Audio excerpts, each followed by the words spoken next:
Welcome to Double Take with Double R. Great to be back. Anyways, here we are, January the 17th, 2023. I'm still trying to get used to saying 2023. Doesn't sound right, does it? What happened in 1978? That's what I want to know. Well, anyways, before we get talking about them Dallas Cowboys, I got to share a story with you guys. What happened to me yesterday?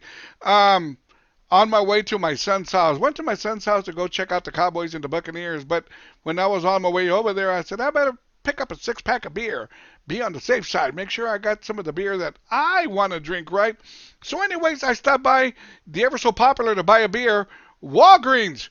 Right? When you think about buying a beer, who thinks, well, let me go to Walgreens and go buy myself a brisky? Nobody thinks that. Well, anyways, I did. It's kind of like on the way right there close to my son's house. So I stopped at Walgreens and I went to their beer selections. With they had very, very little. I don't know if they were being sold out. I don't know if they had a sale going on. I don't know. I was just looking at the options and I said, well, a six-pack of Heineken. $8.29. What the hell, right? So I get it. Check out. I leave, get to my son's house, right? So then I crack open the first beer and I said, before I start drinking my beer, I'm going to take a picture of it and, get zoom in on it and post it on Facebook, right? Heineken, Cowboys, woohoo! Well, I took the picture and then I'm posting it on Facebook and I keep on looking at the picture. Mind you, this is before I take a drink. And I'm looking and looking at it and I'm going like, what's wrong with this picture? And I kept on looking at the label, and it said 0 at the top, 0 at the bottom. And I said, what? And lo and behold, I bought a six-pack of Heineken with 0% alcohol.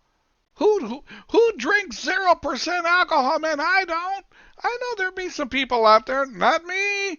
And I was like, man, I can't believe it. I screwed up. I'm a veteran at buying beer. How does this happen? Right? So I thought about it and I said, well, I'm not going to take it back. I got to go a couple of months ago. I'm not going to take it back. I already opened up a beer. So I said, it is what it is. And my son goes, you know what, Dad? I got some beers there. You can have a couple of them which have alcohol. And I go, thanks, Migo. I appreciate it. You can have these non-alcoholic beers and use them as a joke with your buddies or whatever the case may be. Well, anyways, I called my daughter and said, Mika, pick me up a six-pack of Dos Equis with alcohol, please. And she goes, well, don't they all come with alcohol? No, they don't. Make sure it's got alcohol in the beer. And lo and behold, she brought me a six-pack, and there you go, man. I felt like an idiot buying non-alcoholic beer. Wow, I've never done that in my life. I'm a veteran. And, oh, well, it is what it is. Anyway, let's move forward here, man, to the Cowboys and the Buccaneers. Congratulations to the Dallas Cowboys. Dak Prescott kicked some booty out there. Finally, he did something. But I'm going to remind y'all of something. Cowboy Nation, I'm a Cowboy fan. Let that be heard. But along with that, I learned one thing a long time ago, and I'm not even talking about betting, but you can also think. Think with your mind, not your heart. Sometimes you'll think with your heart, you'll bet with your heart, and you lose tons and tons of money like I have. But remember, the Cowboys beat up on a Tampa Bay Buccaneers team that only won 8 games all season. A very, very weak team. I get it. Tom Brady, part of the deal. But Tom Brady, yeah, man, he's one of those that's out in the pasture, shouldn't be playing anymore. And the Cowboys beat up on a very weak team. Mind you, the Buccaneers, with an 8-game winning season, won the division. Nobody wins a division with 8 games won. Well, they did. That just kind of showed the kind of a weak team they are. They were. And the Cowboys beat up on them, which they should have. They should have beat up on them. Now, the only bad thing that went down with the Cowboys was the field goal kicker. Can you imagine missing 4 extra points? If that would have been me, maybe I'll miss the first one. Maybe the second. I'm not going to miss the third one.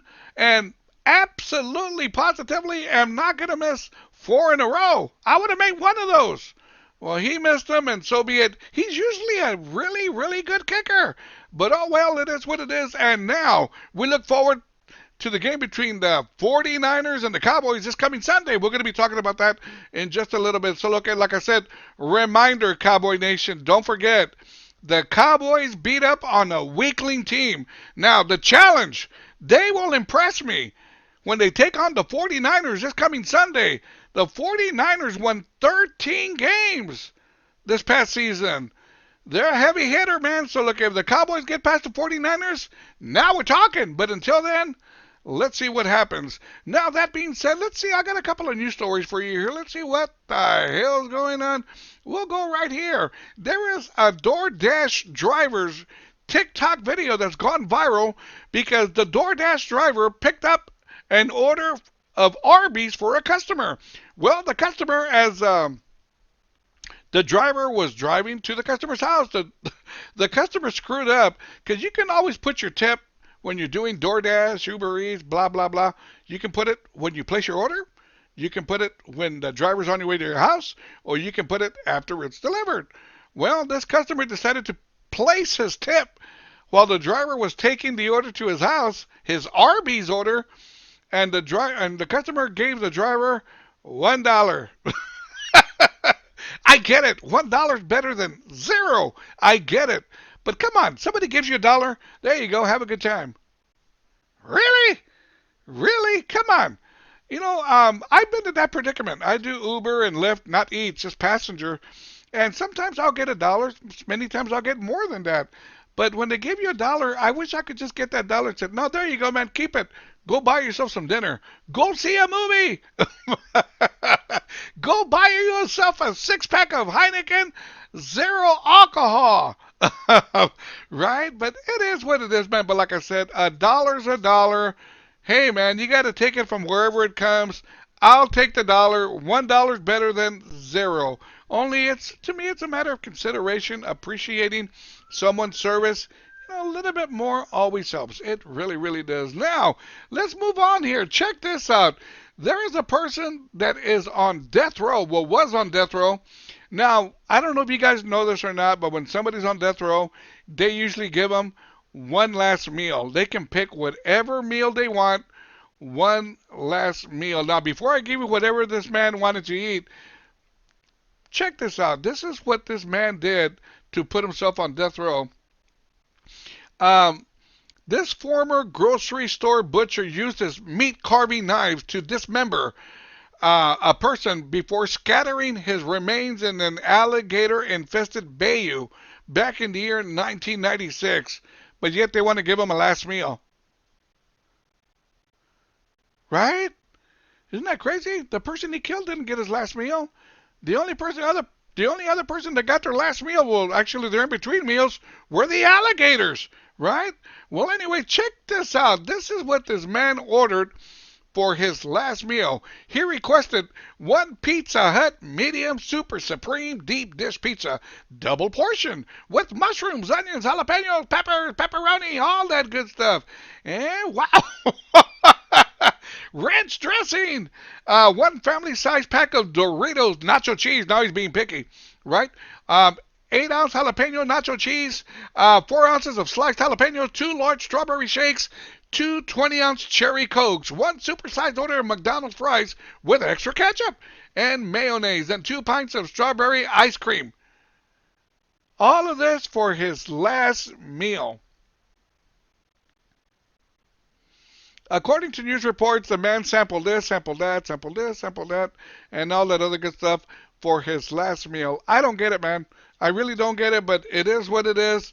That's what he picked. That's what they offer. It is what it is. I don't understand that logic whatsoever. Now, that being said, let me see here. What else do I got? Now, let's get to Sunday. The Cowboys, of course, are moving on, and they're taking on the San Francisco 49ers. The San Francisco treat. Do y'all remember that? Rice-A-Roni? No, you don't. You're not that old? Gotcha. Well, anyways, Cowboys taking on the 49ers this Sunday at 5:30, which means the Cruisin' Classic show that I had scheduled to do, the one of two before subscriber Cruisin' Classic shows kick off, I'm going to shift it till next Sunday. The Cowboys surprised me. I didn't think they were going to get this far. But so that way it doesn't interfere with me viewing the Cowboy game, ordering a pizza, a couple of Heinekens with alcohol. So we're going to shift the Cruising Classic Show subscriber free Cruising Classic Show till next Sunday, which will be the 29th. And if the Cowboys survive this Sunday, it may have to get shifted again, but we'll talk about that when we get there, right? So look, keep that in mind. The Cruising Classic Show that was scheduled to air this Sunday, I'm shifting it till next Sunday due to the fact that the Cowboys threw a curveball at me and they won this past Sunday. Right? Come on, be honest. I mean, nobody wanted to bet a dime on the Cowboys, really. And Cowboy Nation, let me just say this. Dak Prescott, now, he played well Sunday against the Buccaneers, but remember, they beat up on a weakling team, a team that only won 8 games all year. I would have looked good. Right? I would have thrown 4 touchdowns. But like I said, we're going to find out what the Cowboys are made of this coming Sunday when they take on the 49ers. And there we go. That should take care of everything on Double Take with Double R. We'll see you again soon. Very, very soon. Adios.